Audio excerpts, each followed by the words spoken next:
The early mornings at work are my favorite. I believe that I like the calm atmosphere. I open the window a little to let in some fresh air and water the potted plants beside the window. This routine hasn't altered since I began working for this organization. I'm 30 years old, and my name is Tom. I work for a large general trading company as a salesperson. Month after month, I constantly have the lowest sales performance. My coworkers and bosses don't think well of me since they think I'm unmotivated. Actually, I have no interest in working or moving up the corporate ladder. My primary responsibility has shifted to running small errands for my colleagues who are out on sales calls, because I tend to be a bother when I go with them. Live moderately and live quietly without drawing attention are my guiding principles. But this year's transfers brought someone who seemed intent on appending my peaceful existence. "You're early again today, Tommy," she replied with her upbeat greeting. She put her thin arms over my neck. The warmth of her body on my back was palpable. "Good morning, Jessica." Without coming across as harsh, I unwrapped her arms from around my neck and added, "You're energetic early in the morning." Jessica is her name. She moved here in the spring and is now our supervisor. She's 4 years older than me, has lived overseas, and speaks 3 languages fluently. A real talent. She is well liked by both men and women due to her direct nature and constant cheerfulness. Additionally, she is an excellent superior, and within a week of her hiring, those who had initially objected to having a female boss gave up. Or why is it so cold? I pushed Jessica's arms away, and she pouted, "There's nobody else here." She seems to like me for some reason. I am merely an ordinary office worker who is not very good at his job. She, however, is a true career lady and a go-getter. Why she is so obsessed with someone like me is beyond me. "That isn't the point, Jessica," I said. "I don't like how touchy-feely you are." I've been expressing this more assertively over time. I was initially just confused and unsure of how to respond. You would blush at first, and it was adorable. "However, you've been a little naughty lately," Jessica remarked as she sat down next to my desk and fully reclined in the chair. Her spine cracked, and I could hear it. It's likely that she worked through the night yesterday. In our department, she is typically the first person to arrive, and after me, the last one to exit. "You know I have to spell things out for you, right?" I sighed as I spoke. "Speaking your mind is fine, but treating me unfairly, that's not cool." She retorted, puffing out her cheeks, and gave a little kick to the chair I was sitting in. Her gesture reminded me of a sulking child. It's a side of her completely different from her professional demeanor. Honestly, I can't wrap my head around why such a talented and beautiful woman, 4 years my senior, is so aggressively pursuing me. The entire department has come to recognize and accept this dynamic between Jessica and me. I find this situation deeply concerning. I constantly worry that being around a guy like me, who lacks motivation, might tarnish her reputation. Yesterday, I even found myself making a wish at the local chapel, hoping to get back my peaceful days. Anyway, no excessive PDA. I told her in as cold a voice as I could muster. A disgruntled "all right" came in response. Truth be told, it's not unpleasant having a beauty like her make advances. However, the drawbacks are significant. I get jealous comments from male colleagues and recently from a junior, Emily. Time and time again, I stress that I just want to lead a peaceful, inconspicuous life while sneaking a glance at the back of Jessica, who was stylishly dressed in a slim-fitting pantsuit. I sighed again, watching her always so cheerful. Having spent time abroad as a child reminds me of a past I'd rather forget. I think only the HR folks at work know this, but I'm actually a Richie from overseas. I spent my childhood constantly moving from one foreign country to another because of my dad's job. I didn't come back to the US until I was 15. Being right smack in the middle of my teenage years probably didn't help. Having lived in multiple countries, I was a social butterfly. I thought I'd fit right into an American high school in no time, but reality wasn't so straightforward. I made friends quickly, and at first, I think my life in the US was smooth sailing. The one person who brought my high school life crashing down was a single girl. Hell began when I was in 11th grade, and she ended up in my class. For whatever reason, she had it out for me. Stuff like, he's flaunting that he lived abroad, or he's too cocky and flashy, or he just doesn't get it. Being the queen bee at the top of the school hierarchy, she probably thought she could get her way with everything. The moment she spoke against me, my life changed. No one would talk to me or even make eye contact. Everyone was scared stiff of her. Then I realized if I tried to talk to my close friends, they'd get a hard time too. From that moment, I became invisible. It lasted until graduation. I declared to my dad that I would never attend a college in the US around that time. True to my word, I left for the UK right after high school graduation. Later on, I got into the University of Oxford. I only came back to the US because my mom wanted me to. My mom, who was in poor health, I think was feeling a bit vulnerable. I wasn't mature enough to refuse such a request from her. Remembering my high school days, I made a promise to myself on the day I started my job, to always stay under the radar, a presence that wouldn't disrupt my peaceful days. What should I do about Jessica, a thorn in my side? Then, one day, an even bigger problem stood before me. It was a scorcher of a day, and my colleagues, who had been outside on assignments, were chugging down cold water as soon as they returned to the office. I was in charge of on-the-job tasks, so I prepared chilled wet towels for them and did everything I could to support. I always made sure never to take center stage in my duties. Tom, a customer specifically asked for you. My junior, Emily, approached me with a puzzled look on her face. It made sense. Nobody had ever specifically asked to speak to me for a business discussion before. Emily seemed a bit worried as she whispered to me in a voice others couldn't hear. Are you okay?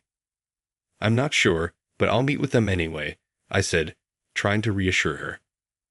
I lightly patted little Emily's shoulder, but she seemed to remain concerned and followed behind me.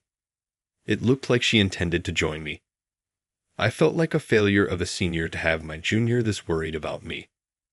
Taking a deep breath, I said, "Excuse me," before knocking. A young woman's voice from the reception room responded, "Please come in." At that moment, cold sweat ran down my back, and I felt a slight dizziness. I instinctively wanted to run away, not understanding why. The moment I bravely opened the door, I was frozen on the spot. How many years has it been? You didn't even attend graduation. I was worried if you were even alive. Bright red lips uttered those words. Despite her flat, easy makeup, it suited her queenly demeanor perfectly. Lucy, lounging on the reception room sofa, was the very person who had brought about my downfall. Lucy, she was the last person I ever wanted to see. I probably looked quite shaken, and from behind, Emily asked again, "Are you okay?" "I'm fine," I responded and took a seat across from Lucy, saying, "Excuse me. When I saw you in the hallway earlier, I didn't think it was really you. I mean, who could have imagined back then that you'd be working for such a prestigious company?" Her condescending and arrogant tone was unchanged from our school days.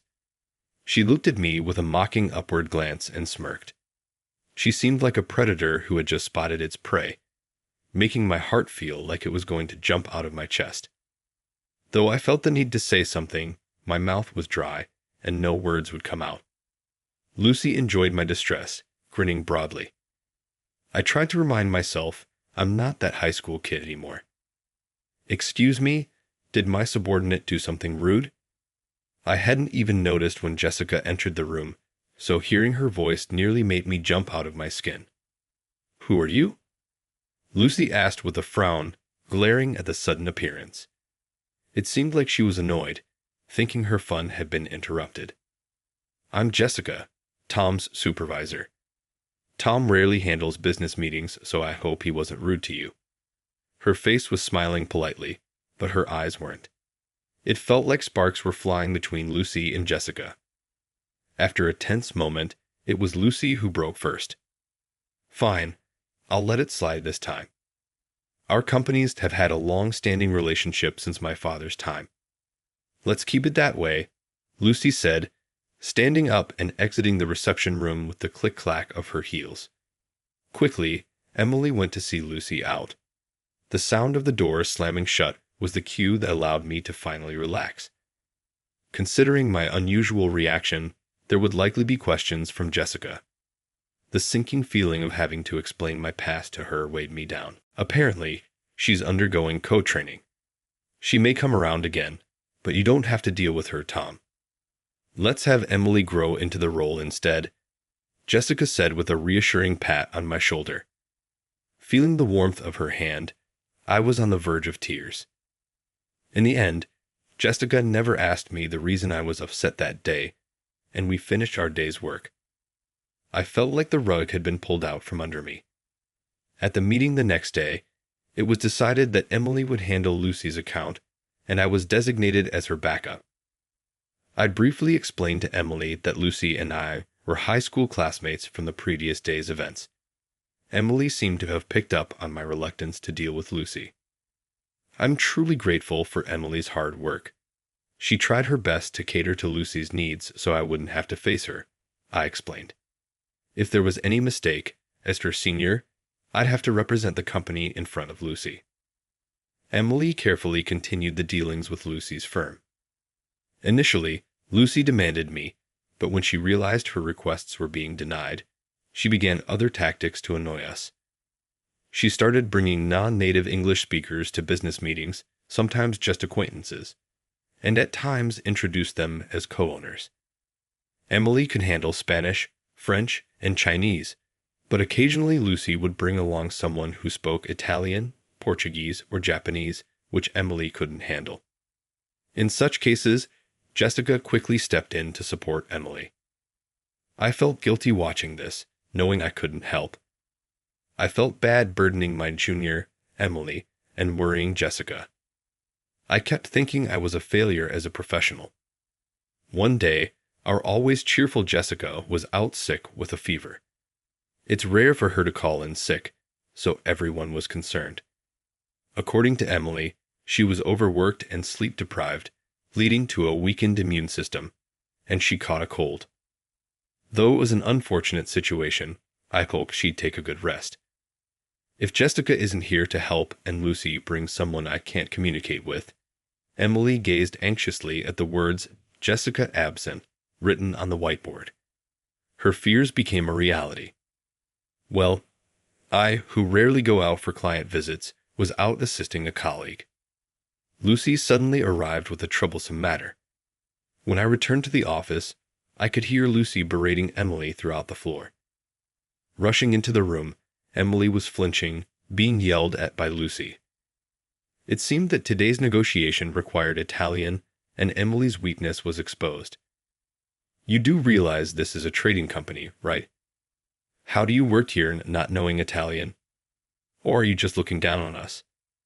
Lucy yelled at Emily without a second thought. Her face didn't show a hint of anger. She was grinning with a nasty smile, seemingly enjoying the situation to the fullest. It looked as if she had found her prey. Your usual helpful supervisor isn't here today. I heard she's feeling under the weather. Can't even take care of her own health. That's so third-rate, Lucy said. Beside the sarcastic Lucy was a young Italian, who didn't seem to understand what was going on, nervously watching Emily and Lucy. He was probably dragged here against his will by Lucy. Well, speak up. Can't do business with someone I introduce you to, or are you going to apologize? Lucy continued, explaining that she didn't understand. With Emily's head lowered, Lucy tapped her on the back of the head rhythmically with a rolled-up document. Emily's back visibly shivered. Colleagues observed the situation from a distance, running around searching for someone in the other departments who could speak Italian. Meanwhile, Lucy's attitude kept escalating. Can't even explain? Come here right now." Saying this, she forcefully pulled Emily off the couch. The moment I saw that, something snapped inside me. Is there an issue here? I quickly brushed off the hand Lucy had on Emily's shoulder and shielded her behind me. "Oh, Tom, long time no see. Are you here to play in her place?" Lucy, finding a new target, had a cruel glint in her eyes. Ignoring her completely, I'd addressed the fled young Italian man. "Are you interested in doing business with our company?" Of course, I wasn't speaking in English. Italian flowed naturally for me. The young man seemed relieved to finally hear his native language. On the other hand, Lucy was stunned, staring at me in disbelief. The young man excitedly began explaining the plan he had in mind to me, looking at me engaged in the conversation. Emily seemed genuinely surprised.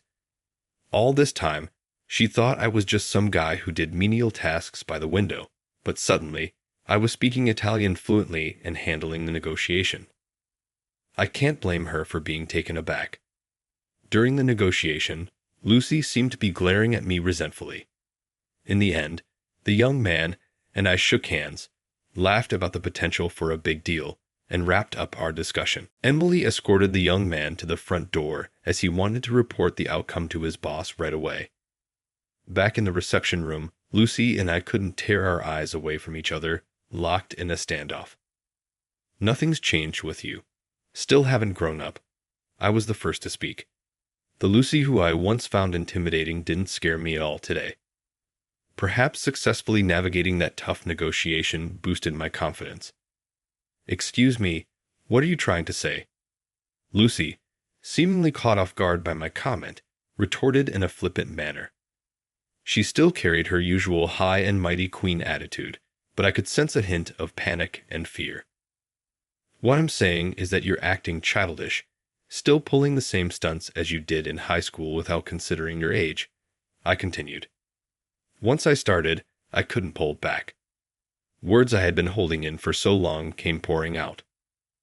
"Oh, so you always have someone by your side because you haven't improved your Spanish at all. Must be tough babysitting an EPT like you. Don't you realize you're a burden?" I figured out pretty early on that Lucy wasn't proficient in Spanish. She probably couldn't speak Chinese either.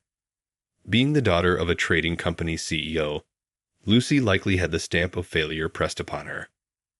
Acting tough probably masked her insecurities. I realize this now, maybe because I've grown up. "What do you know?" She hurled the paper she was holding at me, her voice shaking with anger. Her clenched fist trembled. "Just because you can effortlessly speak other languages, you think you're so great. Give me a break." Lucy's yelling sounded more like a desperate scream to me. Looking back to high school, I realized that the reason Lucy treated me so poorly was probably due to her own insecurities. I only found out that her father was the CEO of a trading company after graduating from high school. I vaguely recalled that Lucy struggled greatly with her Spanish classes back then, but that's no excuse for the way she treated me. "Deal with your own issues yourself. You're a grown-up after all," I said.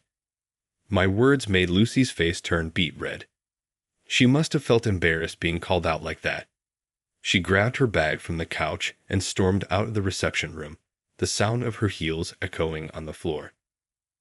I thought maybe I was a bit too harsh, but I didn't have the luxury of choosing my words carefully, and it's not like I didn't have any grudges. I hope she forgives me for being a tad bit sharp. Why did you keep quiet about being able to speak? Are you still hiding something from me? Suddenly, I heard Jessica's voice from behind and instinctively turned around. There stood Jessica, looking pale. Her lips were of a terrible color. She glared at me with an upward gaze. Jessica, you look terrible." "Of course I do. I'm still running a fever. Got called in despite that, but I'm glad I came. Got to see something interesting," she said as she gently took a seat next to me.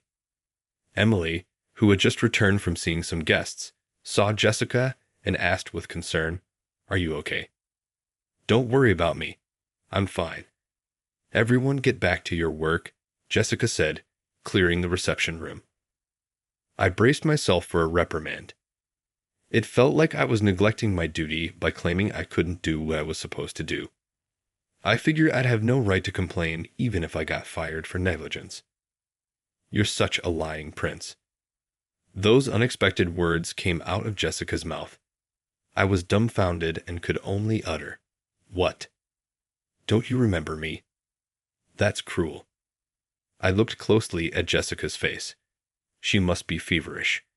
Her face was pale, and only the area around her eyes was slightly red. It looked like she had been crying. Suddenly, memories flooded back. Oh, we've met before, right? I was certain now. The girl with swollen red eyes, crying in a corner of a park in a foreign country, Europe. That image overlaid with Jessica before me. Oh, in Germany, I exclaimed. She smiled warmly. You finally remember. Since that day, you've been my prince on a white horse. When I approached the crying girl, she whispered in a tiny voice, I don't understand. She was acting tough, saying she only needed to speak English and didn't need friends in a foreign land. But tears kept pouring from her big eyes. Being addressed in English must have comforted her. When I was still a young boy, I confidently told her, tears streaming down her face from trying to put on a brave front, a piece of advice my father once gave me. If you can speak multiple languages, the world becomes so much bigger for you. It's a waste to just confine yourself to a small world. Just gather up a little courage and strike up a conversation. I remember looking at her, clearly older than me, and proudly saying those words. Her tears stopped, and I felt relieved. Seeing that, I always wanted to meet the boy from that time again. I remembered his face and name. I thought you looked similar, but your personality seems so different now. I wondered if you really were my prince. Jessica chuckled. The day after I met her, she told me she had gathered the courage to speak to a classmate at school. It was as if a spell had been cast, making the invisible barriers between them crumble instantly. Having parents with jobs that took them all around the world, she had been moving from place to place herself. Comparing our overseas stances, we realized there were times when we almost crossed paths. Quite the close calls. I always thought we had a fateful reunion overseas, but to meet here of all places, it's hardly romantic, she pouted, looking somewhat childish. Truth be told, I often went back to that park, hoping to find the girl I had seen crying, but never finding her. I moved to the next country after returning to the States. I was so caught up with my own life that I never thought of her. It's quite a curious connection we have, I said. I wish I could have come up with something more eloquent, but that was all I could muster. Don't you think it's more like fate than just a curious connection? You get what I mean, right? Considering her perspective, she might be right. I always believed, with no real basis, that I could pull fate towards me. Impressive, right? She boasted, wrapping an arm around my shoulder. Leaning in close to my face, she gave a wide grin. You don't think you can escape, do you, Tommy? You're the one who expanded my world, so you have the responsibility to stay by my side in this vast world. Understand? Such a forceful approach was very much like her, but I didn't mind it at all. With the world being so vast, I wondered how I got caught. Don't you think you're getting a little cheeky?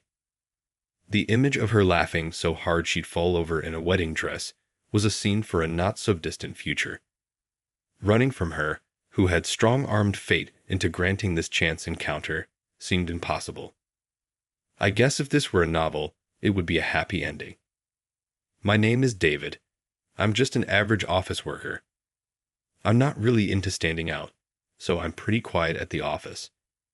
I just get through the work given to me, and if I finish without mistakes, I consider it a job well done. While my colleagues are hustling to climb the corporate ladder, I'm not really interested in promotions. I just hope for a peaceful day every day. Luckily, I ended up working for a top-tier company. I rarely have to work overtime, and I think my salary is pretty decent compared to others at my age. My days are pretty much the same. I just go to work and come home every day, cook up a simple meal, enjoy my dinner while watching TV, and then head to bed. But maybe this monotonous life is what happiness is all about. That's what I've been thinking. I don't have a family anymore. Both my parents have passed away. I still remember that time when I was in second grade. That day, both my parents had the day off and they went out in their car, saying they had some major shopping to do. They said they'd be back by the time I got home from school, but they weren't back by evening. As night fell, a neighbor lady, Mrs. Wilson, approached me. I had been sitting in front of the house for hours, so she probably got concerned.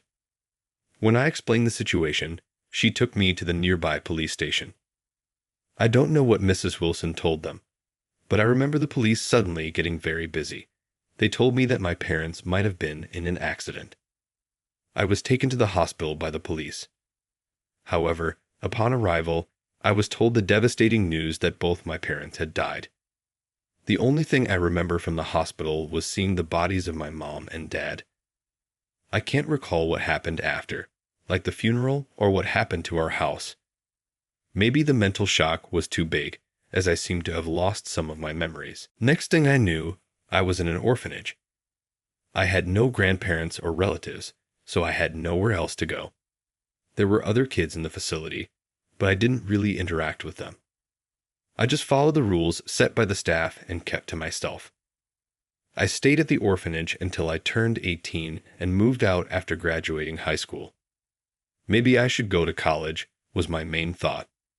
With that in mind, I went on to college. Thanks to the savings and insurance money left by my parents, I could attend college without financial worries. Go to school, work a part-time job, come home, and sleep. I became less talkative after my parents' death, and that hasn't changed even now as an adult. I guess I've always avoided interacting with people. Being bad at expressing my emotions probably didn't help.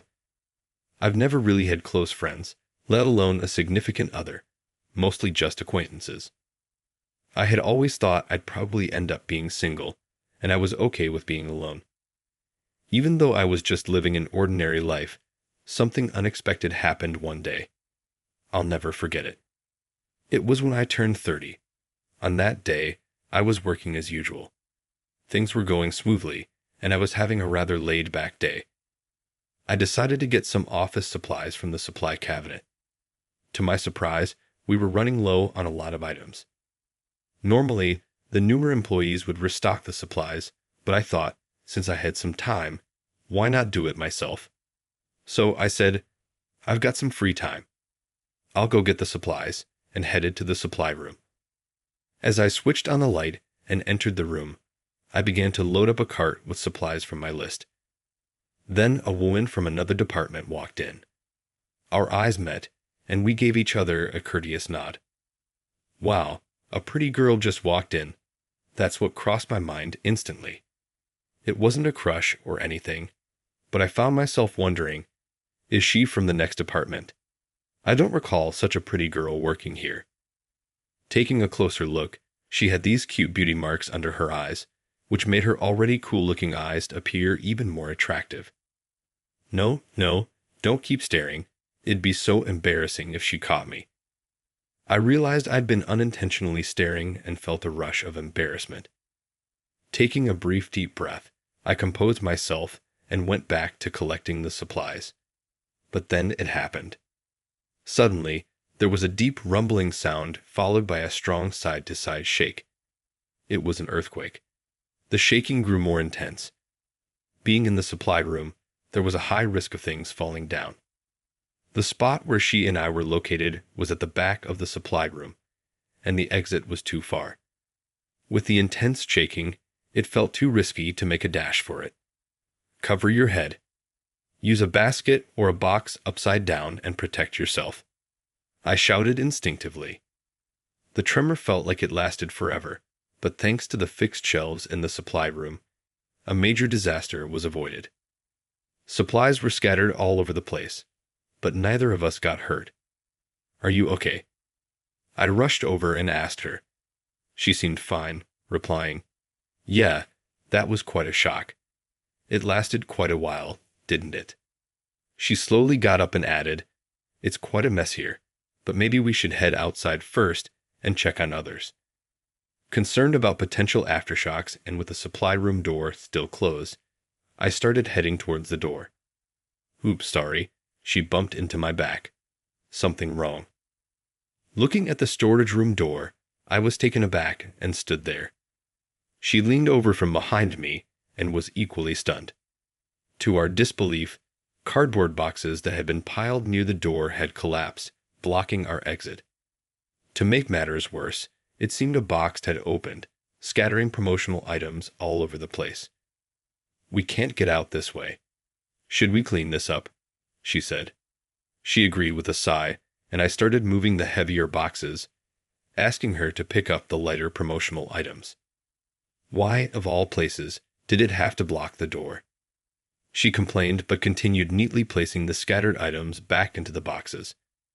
"Just hang on a bit longer. We'll clear a path to the door soon," I said. I rolled up my sleeves, ready for some heavy lifting. "All right, once we move this, we can get the door open." At last, we cleared a path to the door.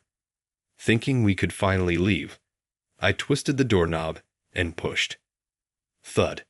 Huh. A dull noise echoed, and despite several attempts, the door would only open a few inches. "This isn't good," I murmured to myself. Peeking through the small gap in the door, I saw a cart loaded with supplies blocking it from the other side. Other boxes had fallen over in the corridor, making it even harder to access the cardboard boxes, and card had gotten jammed in such a way that the door wouldn't open. I tried jostling the door multiple times, but it wouldn't budge. "We're stuck," I sighed, feeling a wave of despair. But on the bright side, other coworkers were still around. Someone would eventually come. So, I decided to team up with her and start cleaning up the scattered promotional items and supplies. We really got trapped. "Che," she eased, noticing my involuntary sigh, and said in a cheery voice, "Yeah, I really thought we'd get out." I responded, laughing. However, our conversation was brief. We silently continued our tasks. As I was thinking we were nearly done, an unmistakable growling sound broke the silence. I turned my head toward the sound. She looked embarrassed as she held her stomach. "That was mine," she said. "Did you hear that?" Her face turned beech red with embarrassment.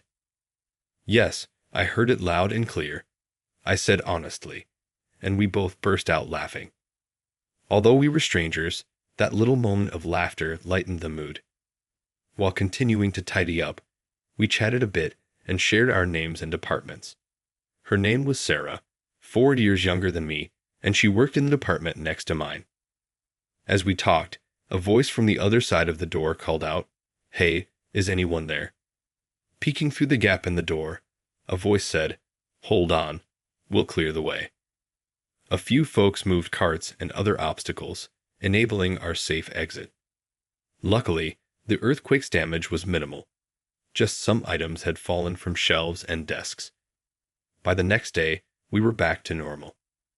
From then on, my days were filled with routine work, yet I would often bump into Sarah, whom I'd met in the storage room, in the hallway, lobby, or the staff cafeteria.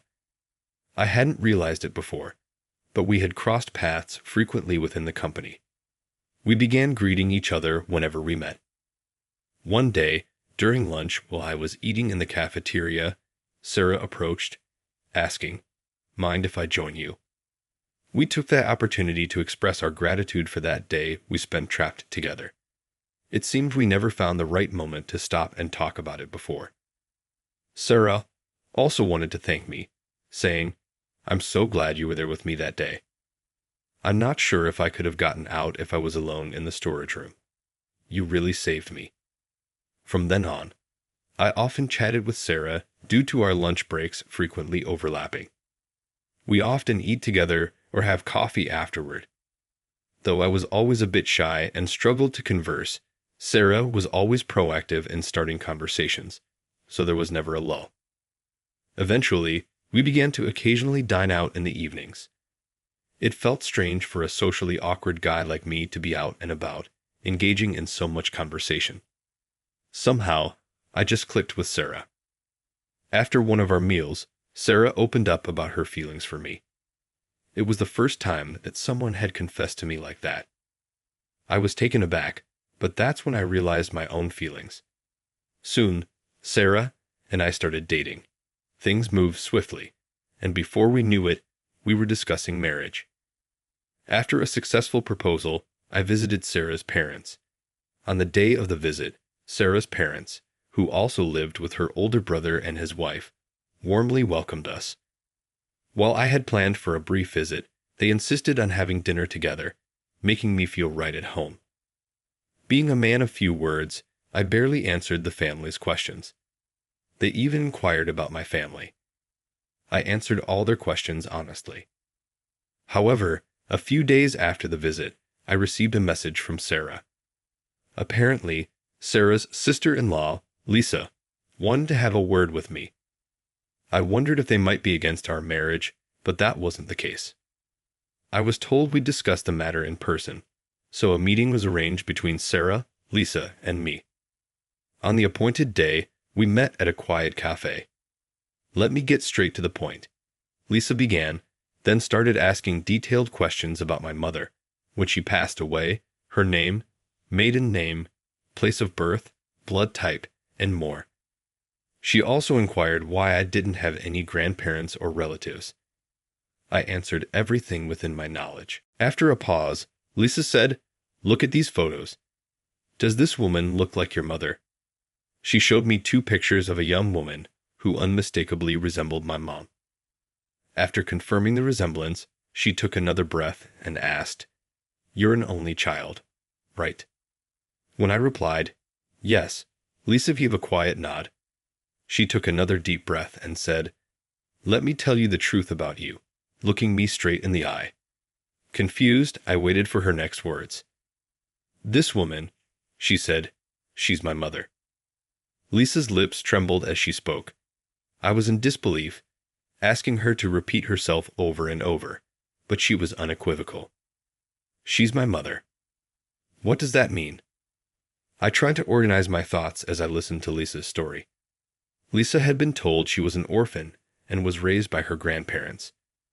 One day, while cleaning up, she found a photograph. When she showed it to her grandmother, she hesitated at first but eventually admitted that the woman in the photo was Lisa's mother. She also explained why Lisa had been separated from her parents to start with. Lisa had a brother, 2 years senior. Their mother became pregnant with him at 16. Both parents were the same age, meaning the father was also 16 at the time.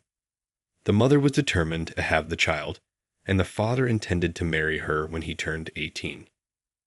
However, this was met with strong opposition from the mother's parents.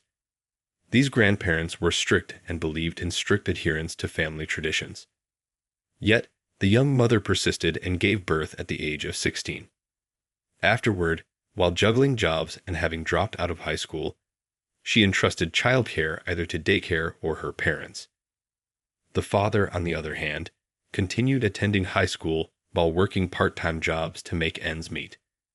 Both were genuinely committed to raising their child despite the continuing objections from the grandparents. The young couple had decided they would marry once they turned 18. Then, Lisa was conceived. The news infuriated the grandparents, but the baby was eventually born.